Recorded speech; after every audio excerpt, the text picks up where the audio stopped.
कैसे हैं आप सब। आई होप आप सब ठीक होंगे। Welcome back to my YouTube channel. Students, आज का हमारा टॉपिक है अबाउट हम किस तरह बायोलॉजिकल मेथड को सॉल्व करते थे। उसके स्टेप हम पढ़ रहे थे, प्रीवियस लेक्चर में हमने उसको डिस्कस किया था। आज हम नेक्स्ट एक्सपेरिमेंट से स्टार्ट करेंगे।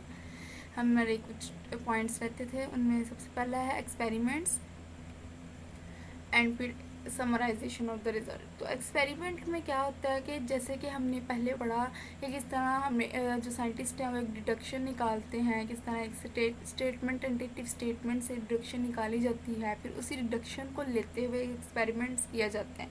फॉर एग्जांपल मैंने आपको डिडक्शन में एक एग्जांपल दी थी कि हम किस तरह बर्ड्स की एक डिडक्शन बनाते हैं कि अगर हम कहते हैं कि बर्ड्स के पास विंग है और वो उड़ते हैं, तो हम कहते हैं स्पैरो भी एक बर्ड है और उसके भी पास विंग है, तो हम कह सकते हैं कि स्पैरो भी उड़ेगी। तो ये हमने एक डिडक्शन बनाई। अब हम इसको एक्सपेरिमेंटेशन से कैसे देखेंगे कि हम चिड़िया को उड़ते हुए देखेंगे, हम उसको उड़ाएंगे कि ये क्या उड़ती है। अगर तो वो उड़ती है तो इसका मतलब ये हमारा डिडक्शन बिल्कुल ठीक थी, हमारा एक्सपेरिमेंट ठीक निकला। ठीक है, अगर एक्सपेरिमेंट इस डिडक्शन को फेल करता है, इसका मतलब हमारी हाइपोथेसिस, ऑब्जर्वेशन एंड डिडक्शन सारा कुछ गलत था। तो एक्सपेरिमेंटेशन में वो क्या कह रहे हैं, द मोस्ट बेसिक स्टेप होता है बायोलॉजिकल मेथड का, वो एक्सपेरिमेंटेशन। बायोलॉजिस्ट जो है वो एक्सपेरिमेंट्स परफॉर्म करते हैं ये देखने के लिए कि हाइपोथेसिस ट्रू है या फॉल्स। तो ये डिडक्शन जो होती हैं वो कहते हैं कि हाइपोथेसिस से निकाली जाती हैं and subjected to rigorous testing, और फिर इसकी टेस्टिंग होती है। इन्हीं एक्सपेरिमेंटेशन से हमें पता लगता है, बायोलॉजिस्ट को पता लगता है। जब भी मैं वर्ड हमें का यूज़ करूँगी तो दैट्स मीन बायोलॉजिस्ट, क्योंकि यही मुंह पे चढ़ा हुआ है, तो बायोलॉजिस्ट की जगह मैं हमें यूज़ कर सकती हूँ। तो हमें एक्सपेरिमेंटेशन से ये पता लगता है कि ये हाइपोथेसिस करेक्ट है कि नहीं है।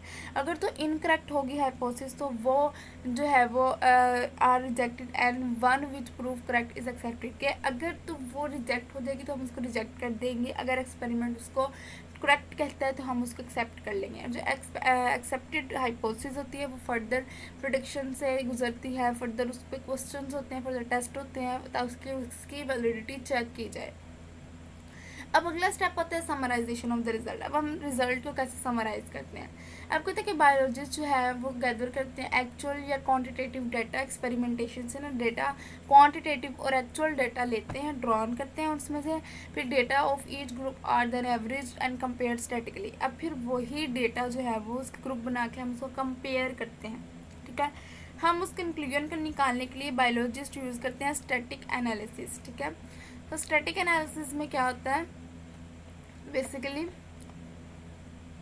ओके, उसके बाद वो कह रहे हैं कि अच्छा, स्टैटिक एनालिसिस हम क्यों यूज़ करते हैं, हम उसमें क्वांटिटेटिव डेटा पुट करते हैं ताकि हमारे पास एक रिजल्ट आ जाए, समराइजेशन आ जाए उसकी। अब कहते हैं what is control in experiment. In science when doing the experiment it must be controlled experiment, कि वो कंट्रोल्ड एक्सपेरिमेंट होना चाहिए। The scientist must contrast an experiment group with the control group. The two group are to treat actually alike except for the one variable being tested. For example, if an experiment to test the necessity of carbon dioxide for photosynthesis, one can contrast the control group, a plant with freely available carbon dioxide, with an experimental group, a plant with no carbon dioxide available.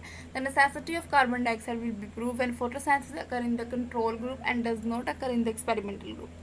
क्या कहना चाह रहे हैं, कह रहे हैं जब भी हम एक्सपेरिमेंट परफॉर्म करें हम दो किस्म के ग्रुप बनाए। एक ग्रुप होता है कंट्रोल ग्रुप, एक होता है एक्सपेरिमेंटल ग्रुप। जो कंट्रोल ग्रुप होता है वो वाला ग्रुप होता है जिसके पास हर वो चीज़ अवेलेबल होती है जिसका टेस्ट करना होता है, और जो एक्सपेरिमेंटल ग्रुप होता है उसमें वो चीज़ अवेलेबल नहीं होती। फॉर एग्जाम्पल उन्होंने हमें फोटोसिंथेसिस की एग्जाम्पल दी कि हम क्या करते हैं, हम टेस्ट करने के लिए एक्सपेरिमेंटल टेस्ट के लिए एक्सपेरिमेंटल ग्रुप को वो वाला प्लांट देते हैं जिसके पास एक्स्ट्रा कार्बन डाइऑक्साइड होती है, और जो एक्सपेरिमेंटल ग्रुप है उसको वो वाला प्लांट देते हैं जिसमें कार्बन डाइऑक्साइड नहीं होती, और कंट्रोल ग्रुप को वो वाला देते हैं जिसके पास अवेलेबल कार्बन डाइऑक्साइड होती है।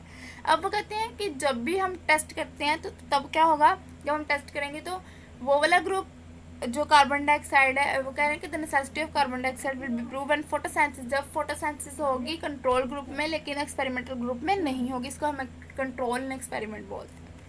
अब एक्सपेरिमेंट के बाद आ जाते हैं जी हमारे रिजल्ट्स हम क्या करते हैं कि हम उसके डेटा को रिजल्ट में कन्वर्ट करते हैं।